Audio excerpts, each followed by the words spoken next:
back-to-back race weekends, and it's Mexico this week. I was going to complain about the calendar, but as I am a racing fan, after COTA, I am pretty much looking forward to as much racing as possible. So it's Mexico, Perez's home race, and Ferrari is definitely on the bounce. Bigger question is, can they maintain this momentum? Will Red Bull be able to edge McLaren and put the championship to bed, or will McLaren find something in terms of tuning their upgrades and find that edge again to be a top contender?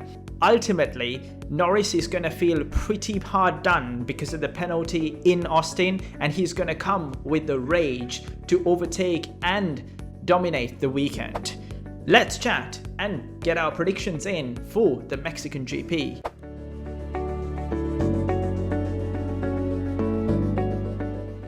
So in terms of pecking order and momentum, right? So I think Ferrari is definitely going to feel like they have the opportunity to bring the best performance again from COTA into the Mexican GP. They have relatively been doing well over the course of the last year as well. We'll dive into what the last year's performance was, but in terms of momentum and pecking order, I feel like Ferrari are on the right track and the right momentum. On the other hand, there's not a lot of upgrades that are expected over the course of the top teams. So for McLaren, Red Bull and Mercedes, it would be a proving ground to see whether their upgrades actually work, and then have more opportunity to tweak their upgrades to reap more performances. So ultimately, this race will provide us the kind of view into what the rest of the 4 races would look like, because the teams would have more opportunity over the course of a traditional weekend without sprint interruptions to hone in the best setup. And in terms of the constructors and the drivers' championship, right? So I think that the top 3 are all in contention in terms of the constructors, and only 48 points basically kind of splitting them apart. So it's all to play for. So whoever finds the right setup and the performance unlock in terms of the upgrades they've brought, they will manage to capitalize on that Constructors' Championship. And I think this race will give us a final view into whether Lando versus Max is something that we can look forward to, or whether Max really solidifies his lead and ultimately wraps up the championship maybe a couple of races before the season end, really, right? Outside the top contenders, I think another race to look forward to for Lawson and Colapinto. They are races that they are not used to. Colapinto's been on a high. The 4 races he's driven so far, he's almost starting to outshine Alex, and last race he managed to out-qualify him and also outscore him. So the battle between Alex and Colapinto, and the battle between Tsunoda and Lawson, potentially for the Red Bull top seat, will be something that we should look forward to over the course of this Grand Prix weekend as well. And last but not least, I do also want to see how Haas and Alpine work out. Haas, with their upgrade package, seem to have made another step forward over the course of the last weekend. And Alpine did show shimmers of pretty decent pace in COTA. So it would be keen to see how they unlock any more performance over the course of this week as well. Over the course of the Mexican GP weekend, in a traditional format, the majority of the teams who brought their massive upgrades in COTA would be leveraging this race as one of the ways to kind of fine-tune those upgrades.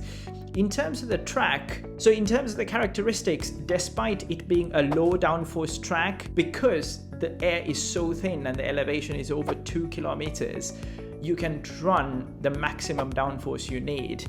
The track has 3 DRS zones. It's another purpose-built track, so we can expect decent amount of opportunities for overtakes. There's 17 corners, and it's got a fair bit of everything. Sector 2 has some high to medium speed corners. Sector 3 has some very slow corners and decent amount of straights to create opportunities for overtakes, right? And looking at the weather forecast, it it looks sunny, a bit cooler in terms of temperature, well, 23 degrees Celsius. Well, it depends on where you're from, but it does look a little bit sunny and cooler with no risk of rain. So we would expect really a traditional race weekend with the 3 practice sessions, qualifying, and potentially uninterrupted in terms of weather on the Sunday. So looking back at last year, the Ferraris started first and second, right? So Ferrari did have the fastest car over the course of one lap last year. However, again, reminding ourselves of how dominant the Red Bull was last year, Max just walked away into a victory. That was as a function of 2 things, right? So Max started in third with Charles and Sainz locking out the top 2 places on the starting grid. However, into the first corner, both Perez and Max got a wonderful start and got the lead into the first turn. However, Sergio was not that lucky. There were 3 cars into turn 1. Charles got ultimately sandwiched, locked wheels with Sergio, shooting him up into the air, and then a few laps later, Sergio had to retire. So it'll be interesting to see how Ferrari would do this weekend. Seems like they have a better race car. Definitely their strength is tire deg, and Carlos mentioned this. This year they can just go attacking, and they don't have to necessarily rethink about cars behind them. So race pace wise, it's not going to be a massive problem, but I do think that they might have lost a little bit in terms of quali pace. So again, it would be a similar story to Kota. Depending on whether they can find the right setup for race pace, they may be the fastest car going into the weekend. However, if they can find a little bit more in qualifying, I think it's going to be a sewn up race for Ferrari as well. The Mercedes also last year did really well, right? So Lewis was second after a restart, but that said, he did overtake Charles with a tire delta, or rather a different tire compound. The Mercedes was and relatively inherently good in this track too. The turbo and deployment seems to be pretty powerful in these conditions. Even in 2022, Lewis did have a good run. So I do think Mercedes, if they manage to find something in terms of setup and then tweak their upgrades from Kota, they could be in contention as well. So going into predictions, I think the fastest car definitely will be Ferrari, which still makes me wonder if they might bring any more upgrades into Mexico. They are still tweaking the changes from Singapore. They were the only teams to not bring an upgrade to Kota, but they seem to be finding a sweeter and sweeter spot, and the team's working really well. So Ferrari, the fastest car.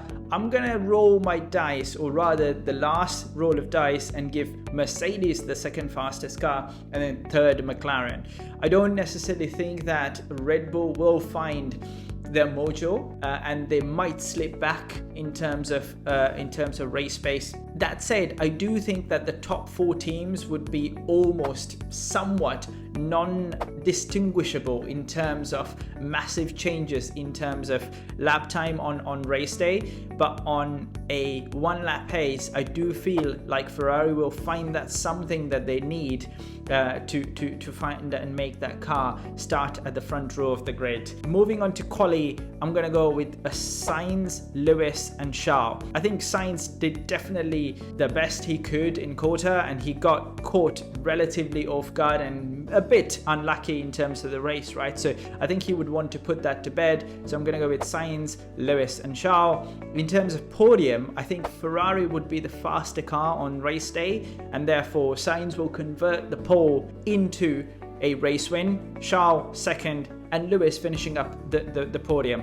And this is honestly my last throw of the dice for Lewis and Mercedes, right? So if they do not get this weekend right, I think Mercedes is again going down the route of trying to figure out what problems, correlations, upgrades, and it seems like they've completely lost their way, and maybe it's another reset for 2025, and then until 2026 comes, I think it's very difficult to think that Mercedes will consistently be fighting at the front end. Those are my predictions for the Mexican GP. Leave a comment below. Who do you have for the win at the Mexico GP?